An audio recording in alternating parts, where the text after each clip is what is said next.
Despite its relatively young age, compared to other music genres, hip-hop has had rich, diverse history, from the culture's beginnings at block parties and park jams, to its current position as the dominant genre across Billboard and streaming charts. Hip-hop has come a long way. This list of important moments is by no means definitive, and will continue to add to it as time goes by. Let's not waste any more time. Here are the most important hip-hop moments from 1973 to today.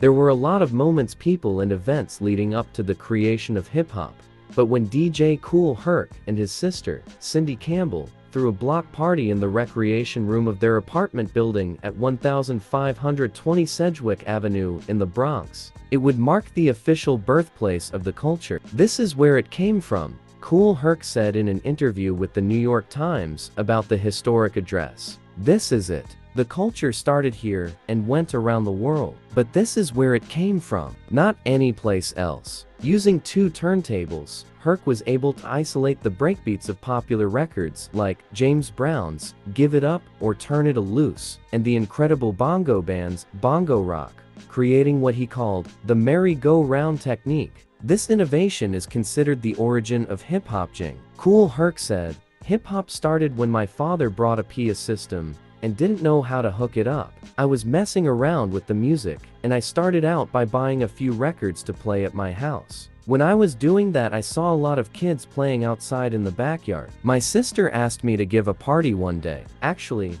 she wanted me to play at a party 1520 Sedgwick Avenue, and I went out and got around 20 records that I felt was good enough, and we gave a party and charged about 25 cents to come in and made $300. A couple of years after Kool Herc popularized extending record breakbeats, DJ Hollywood, who hailed from Harlem, came up with the idea of rapping Isaac Hayes' lyrics from Good Love.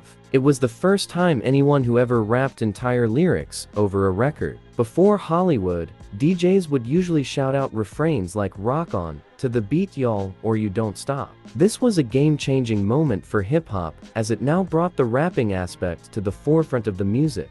DJ Hollywood said, "Nobody was doing the turntables and the microphone before me. Nobody. Don't get me wrong. They had people who rapped before me, syncopated and unsyncopated. I can't take nothing away from people like Oscar Brown Jr., Pigmeat Markham, Gil Scott-Heron. I used to listen to all of them. I can't take nothing from none of them. But none of them was doing what I was doing with the turntables and a mic." While Rapper's Delight dropped a few months later after this record would become the rap song that introduced hip-hop to a mainstream audience, it was the Fatback Band who officially dropped the first recorded hip-hop song in history. King Tim 3 Personality Jock marked the beginning of a new era. No longer was hip-hop music confined to local park jams and block parties. It was now on wax, ready to be distributed to the rest of the world. Bill Curtis said, "I had this one tune in there which was kind of like an instrumental called Catch the Beat.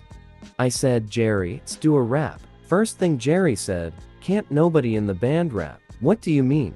Let's do a rap." In the meantime, one of the roadies was in the studio with me and heard me say that. He said, "I have a friend that lives in the projects that can rap." I said, "Bring him in tomorrow night."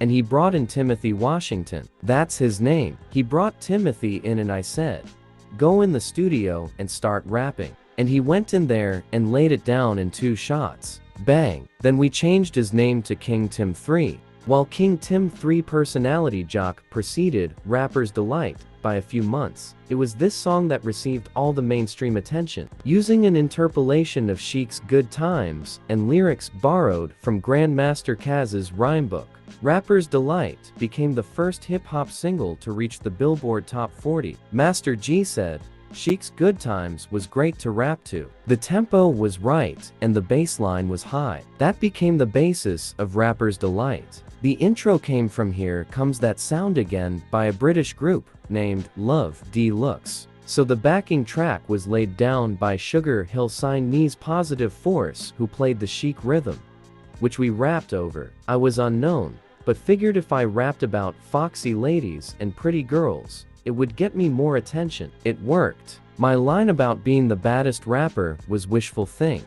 Even though hip-hop had been born during the 1970s at New York block parties and park jams, It wasn't until '79 with the release of the Sugar Hill Gang's Rapper's Delight that the genre had a commercial foothold. Around this time, a young aspiring rapper by the name of Kurtis Blow, inspired by the likes of Kool Herc, Grandmaster Flash and DJ Hollywood, began making his way into the rap world. Blow became the first rapper to be signed by a major label when he inked a deal with Mercury in 1979. Shortly after signing the deal, Blow released Christmas Rappin' on the label, which became a huge success, selling over 400,000 copies. Kurtis Blow said, "It was huge for hip-hop because being on a major label means major press, major publicity, major offices in every major city. I just went and worked the system. Being in communications, I went to the publicity and promotions department and my thing was, send me everywhere." A few months after signing to Mercury and the success of Christmas Rappin', Kurtis Blow dropped The Breaks, which became an even bigger single than his debut. The Breaks quickly sold over 500,000 copies, becoming the first hip-hop song to be certified gold. Kurtis Blow said, "It was a huge radio record and opened the door to radio for hip-hop. I think it was the 7th or 8th rap record ever made. So you had this possibility of careers happening. We opened the door for radio to say, okay, this is normal and not a flash in the pan, and we can support this thing." Later, I became a big radio artist for a couple of years after that. I was the only rap artist on the radio nationally between 1980 to 1983. Kool Moe Dee vs. Busy Bee was the official changing of the guard from the old-school party rocker MC to the more lyrical focused, poetically inclined one. It happened during a live set at Harlem World, where Busy Bee was performing his usual routine, hyping up the crowd, rocking the party, and calling out names. Unfortunately for Busy Bee, one of the names he called out was Kool Moe Dee, a member of the Treacherous Three, who was known for his precise rhyming skills and sharp wit. After Busy was done with his set, Moe Dee jumped on stage and destroyed his unwitting opponent with vicious raps. Before the message, rap music was dominated with lyrics largely concerned with having a good time or an MC's prowess on the mic.